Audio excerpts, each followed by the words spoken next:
दोस्तों, कुरान पाक में अल्लाह पाक इरशाद फरमाते हैं कि हमने जिन और इंसान को अपनी इबादत के लिए पैदा किया।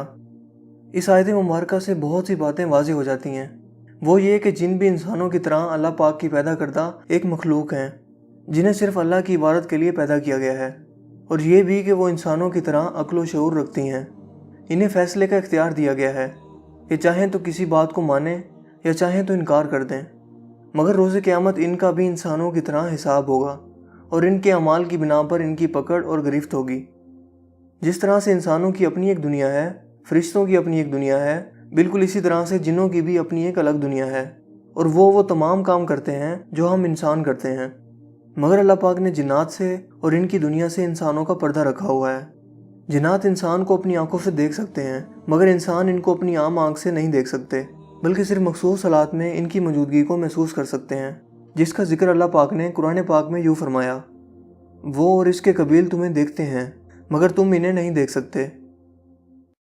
दोस्तों, जिन्नों की पैदाइश से मुतल्लिक हमें अहादीस से मालूम होता है कि इन्हें इंसानों से भी पहले पैदा किया गया, मगर कितना पहले इस बारे में कोई तफसीलात मौजूद नहीं है। जिस तरह इंसानों में सबसे पहले हज़रत आदम को पैदा किया गया, इसी तरह सबसे पहले जिन्नात में इब्लीस को अल्लाह पाक ने पैदा फरमाया। लिहाजा इन्हें जिन्नों का बाप भी कहा जा सकता है, जबकि बाज़ लोगों की इसके बारे में गलत फहमी रहती है कि शायद इब्लीस भी एक फरिश्ता था जब इसे बारगाह इलाही से निकाला गया था। जिन्नात की कई इक़साम हैं। जो जिन अपनी असली शक्ल और हालत में मौजूद रहते हैं इन्हें जिन्नी कहा जाता है, जबकि जो जिन इंसानों के साथ रहते हैं इन्हें आमिर कहा जाता है, जबकि जो जिन लोगों और बच्चों को तकलीफ़ देते हैं इन्हें अरवाह कहा जाता है, और जो जिन बुरे और ख़बीस होते हैं इन्हें शैतान कहा जाता है, और ये जिन गलीज़ और नापाक जगहों पर रहना पसंद करते हैं, लिहाजा इन्हें ख़बीस भी कहा जा सकता है। दोस्तों, जिन्नों की एक किस्म ऐसी भी है जो शरारती होने के साथ साथ बहुत ज़्यादा ताकत की मालिक होती है। ऐसे जिन्नों को अफरीद कहा जाता है, और ऐसे अफरीद किस्म के जिन का जिक्र हमें सुलेमान अलैहिस्सलाम के किस्से में भी मिलता है, जिसमें अफरीद जिन ने हज़रत सुलेमान अलैहिस्सलाम को मलका सबा का तख्त लाने की पेशकश की थी। दोस्तों, जिन्नात अपनी सलाहियतों के एतबार से भी 3 इक़साम के होते हैं। इनमें से एक किस्म के जिन ऐसे हैं जो ज़मीन पर नहीं रहते बल्कि हवा में उड़ते फिरते हैं। दूसरी किस्म के जिन कुत्तों, सांप या किसी और जानवर की शक्ल में ज़मीन पर मौजूद रहते हैं। और तीसरी किस्म के जिन्नात ऐसे हैं जो कभी क़याम करते हैं और कभी आगे बढ़ जाते हैं, जिन्हें भूत प्रेत भी कहा जाता है, और ये एक जगह पर काबिज होकर लोगों को परेशान करते रहते हैं। दोस्तों, यहाँ ये बात शायद आपके लिए हैरत का बायस हो कि इंसान अपनी दुनियावी आंखों से कभी भी जिन्नात को नहीं देख सकते जब तक कि वो किसी जानवर की शक्ल में सामने ना आ जाएं। मगर कुछ जानवर ऐसे हैं जो जिन्नात को देख सकते हैं, जिनमें कुत्ते और गधे शामिल हैं। जब एक जिन किसी जानवर की शक्ल ले लेता है तो इस पर तमाम फिजिकल कानून लागू हो जाते हैं। मिसाल के तौर पर अगर एक जिन ने कुत्ते की शक्ल ले ली है और किसी तरह वो कुत्ता हादसे में मर गया, तो इसका मतलब ये है कि वो जिन भी दर हकीकत मर जाएगा। इसके अलावा एक और अहम चीज़ कि ये जिन जिस मकाम से आते हैं दोबारा इसी मकाम पर वापस जाकर ही दोबारा अपनी शक्ल बदल सकते हैं, इससे पहले नहीं। जहाँ तक जिन्नात की शादी ब्याह का सवाल है, सूरह रहमान में हमें इसका जिक्र मिलता है, जिसमें अल्लाह पाक इरशाद फरमाते हैं कि मोमिनों के लिए जन्नत में हूरें मौजूद होंगी, जिन्हें इससे पहले ना किसी इंसान ने छुआ और ना ही किसी जिन ने। लिहाजा इस आयत मुबारका से ये पता चलता है कि जिन्नात भी अज़वाजी ताल्लुक़ कायम कर सकते हैं।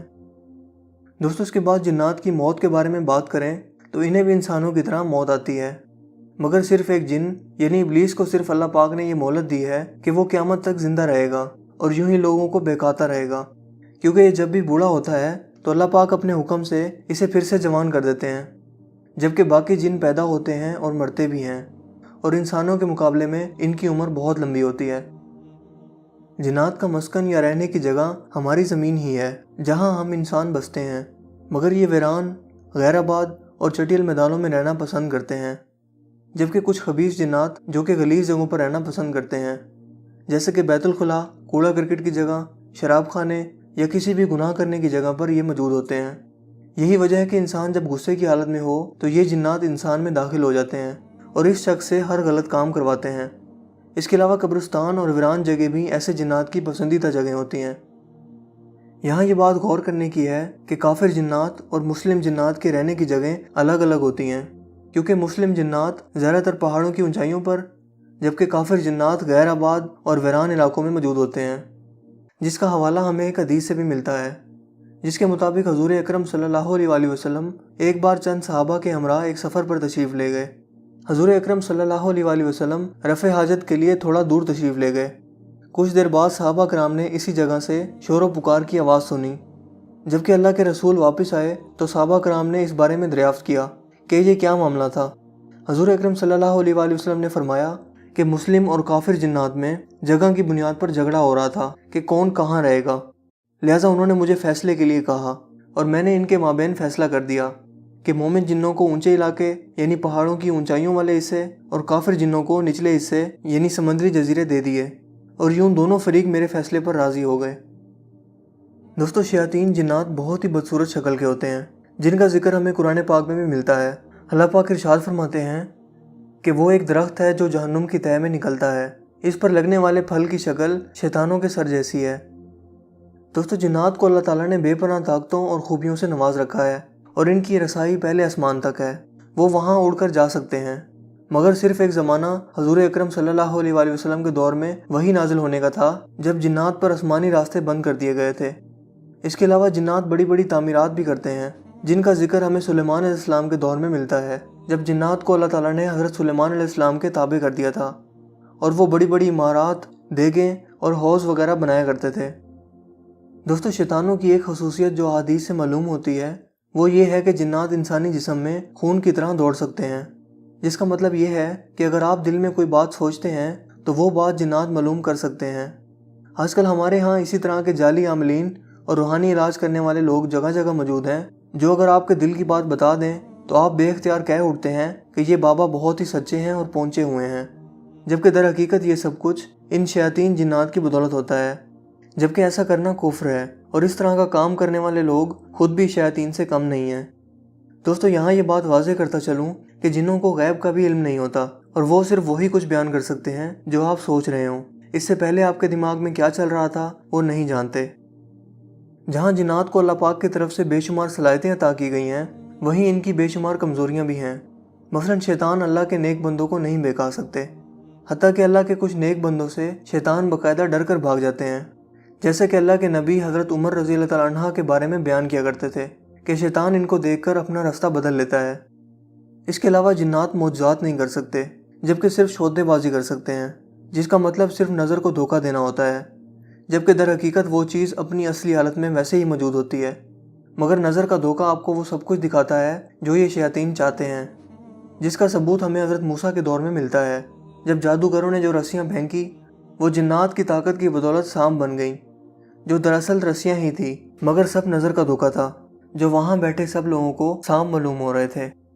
जबकि हज़रत मूसा ने जब अपना असा फेंका तो वो हकीकत में ही एक बड़ा अस्तहा बन गया, जो कि दर हकीकत एक मौजज़ा था, मतलब कोई नज़र का धोखा नहीं था, और हकीकत में ही वो असा अस्तहा बन गया था। और ये बात वो जादूगर भी अच्छी तरह जानते थे, लिहाजा वो ईमान ले आए। इसके अलावा दोस्तों, जिन्नात ख्वाब में भी मुख्तलिफ शक्लें लेकर आ सकते हैं, मगर वो सिर्फ हजूर अकरम सल्लल्लाहु अलैहि वसल्लम की शक्ल में नहीं आ सकते। जिन्नात जो मुशरिक होते हैं, जिन्हें शयातीन भी कहा जाता है, वो ऐसी जगह, खाने या किसी मकाम पर दाखिल नहीं हो सकते जिन पर बिस्मिल्लाह पढ़ी गई हो। दोस्तों, जिन्नात और इंसानों की दुश्मनी आदम अलैहिस्सलाम के पैदा करने से भी कबल की है, जिसका जिक्र हमें हदीस से भी मिलता है कि जब अल्लाह पाक ने हज़रत आदम का पुतला बनाया तो कुछ अरसे के लिए इसे छोड़ दिया। लिहाजा इब्लीस जब इसके सामने से गुजरता तो इस पुतले को ठोकर लगाकर देखा करता था कि ये पुतला अंदर से खोखला है। लिहाजा उसे अंदाज़ा हो गया कि ये जो भी मखलूक बनने वाली है वो बहुत जल्द बहकावे में आ जाएगी, और यहीं से वो इब्लीस हज़रत आदम अलैहिस्सलाम से नफ़रत करने लगा। यही वजह थी कि इसने हज़रत आदम को सजदा करने से भी मना कर दिया और कहा कि ये सिर्फ मिट्टी का पुतला है, जबकि मैं इससे बेहतर हूँ, क्योंकि मुझे आग से पैदा किया गया है जो कि हमेशा ऊपर की तरफ उठती है, जबकि आदम को मिट्टी से बनाया गया है जिसको जहाँ भी छोड़ दो वो नीचे की तरफ ही गिरती है। जबकि दर हकीकत इब्लीस की ये दलील बहुत कम अक्ली पर मबनी थी, क्योंकि हम जानते हैं कि आग सिर्फ इसी सूरत में फ़ायदा देती है अगर इसे कंट्रोल कर लिया जाए, जबकि मिट्टी हर सूरत फ़ायदा देती है, कभी सब्ज़ा की सूरत में और कभी रहने की जगह की सूरत में, जबकि आग हर सूरत जलाती है और तबाही का बायस बनती है। लिहाजा इब्लीस की ये बातें तकब्बुर पर मबनी थीं, और यहीं से इब्लीस की दुश्मनी हज़रत आदम अलैहिस्सलाम से शुरू हुई, और इसकी औलाद यानी शयातीन जिन सब इंसानों के दुश्मन हैं और रोज़े आखिर तक इंसान को बहकाते रहेंगे। जबकि मोमिन जिन या मुसलमान जिन इंसानों से कोई दुश्मनी नहीं रखते। दोस्तों, इब्लीस रोज़ाना अपना तख्त पानी पर बिछाता है और वहाँ इसके तमाम शयातीन और चेले इकट्ठे होते हैं जो दिन भर के हालात इसके सामने पेश करते हैं और बताते हैं कि किस किस तरह से किस शख्स को बहकाया गया है। यहाँ ये बात काबिल ज़िक्र है कि इब्लीस के नज़दीक सबसे पसंदीदा काम मियाँ बीवी के झगड़े और इनमें जुदाई डलवाना है। दोस्तों, शयातीन का काम हर वक्त इंसान को बहकाते रहना है, लिहाजा इनसे बचने का एक ही वाहिद तरीका है, वो ये कि इनके पैदा करने वाले से इनके फितनों से पनाह मांगी जाए। इन शयातीन से बचने का वाहिद तरीका सिर्फ़ और सिर्फ कुरान पाक और नूरानी तरीका इलाज है। जबकि हमारे माशरे में इतनी तोहम परस्ती और कमज़ोर अकायद जन्म ले चुके हैं कि लोग सबसे पहले जाली आमिलीन का रुख करते हैं और आखिर में जब कुछ अफाका ना हो तो फिर कुरान पाक की तरफ रुजू करते हैं। जिन्नात ज़मीन पर इंसानों की मौजूदगी से भी पहले मौजूद थे और इस वक्त ये शर व फितना में मुब्तला थे और मुशरिक हो चुके थे। लिहाजा अल्लाह पाक ने फरिश्तों की जमात को ज़मीन पर भेजा जिन्होंने इन शयातीन से जंग की और इन्हें वीरान वादियों, जंगलात, पहाड़ी इलाकों और वीरान जजीरों पर कैद कर दिया, जहाँ ये हज़रत सुलेमान अलैहिस्सलाम के दौर से पहले तक कैद रहे और हुक्म इलाही से हज़रत सुलेमान के दौरे हुकूमत में दोबारा आज़ाद हो गए और दोबारा से लोगों में शर व फितना और फसाद फैलाना शुरू कर दिया। दोस्तों, ये शयातीन इंसानों पर कई तरह से हमला आवर हो सकते हैं, जिनमें इंसान का बुराई की हालत में मौजूद होना, मसलन खुद को नापाक रखना, ज़िक्र व अस्कार का ना करना और अक्सर औकात बरना हालत में भी ये आप पर आशिक होकर आप पर हमला आवर हो सकते हैं, क्योंकि अल्लाह पाक ने इनमें भी पसंदीदगी और नापसंदीदगी का मादा रखा है। इंसान की मौत के वक्त इंसान की रूह नाक, आँख और मुंह से निकलती है और यही जगह ऐसी हैं जिनसे जिन्नात इंसानी जिस्म में दाखिल होकर इंसानी जिस्म पर कब्जा करते हैं। कुरान पाक जो कि इंसानियत की रहनुमाई और हिदायत के लिए उतारा गया है, इसमें मुकम्मल वजाहत के साथ शयातीन के तमाम हमलों और इनसे बचने के लिए तमाम तरीके बताए गए हैं। मगर कमी है तो सिर्फ हमारे नाकिस अकायद की और कुरान और हदीस पर गौर व फिक्र ना करने की। यही वजह है कि हम लोग शयातीन के इन फितनों का जौक दर जौक शिकार बनते चले जा रहे हैं और इब्लीस अपने शैतान चेलों के ज़रिए हमसे हर वो काम करवा रहा है जिसका अल्लाह और उसके रसूल ने मना फरमाया, और इन कामों का अंजाम जहन्नुम और हमेशा की रुसवाई है। दोस्तों, मुझे उम्मीद है कि कुरान और हदीस के हवालों में जिन्नात की हकीकत अब आप पर वाज़ेह हो गई होगी। अगर वीडियो आपको अच्छा लगा हो तो इसे लाइक कीजिए और दोस्तों के साथ शेयर कीजिए। मज़ीद इस तरह की वीडियोज़ के लिए आप हमारे चैनल को ज़रूर सब्सक्राइब कीजिए। चैनल को सब्सक्राइब करने के बाद बेल के आइकन पर भी ज़रूर क्लिक कीजिए ताकि हर नई आने वाली वीडियो का नोटिफिकेशन आपको सबसे पहले मिल सके। मेरा नाम है हसीब शफ़क़त और आप देख रहे हैं हंसी टीवी। मैं मिलूँगा आपसे एक नई इंटरेस्टिंग वीडियो में। तब तक के लिए अपना बहुत सा ख्याल रखिएगा। Thanks for watching. अल्लाह हाफिज़।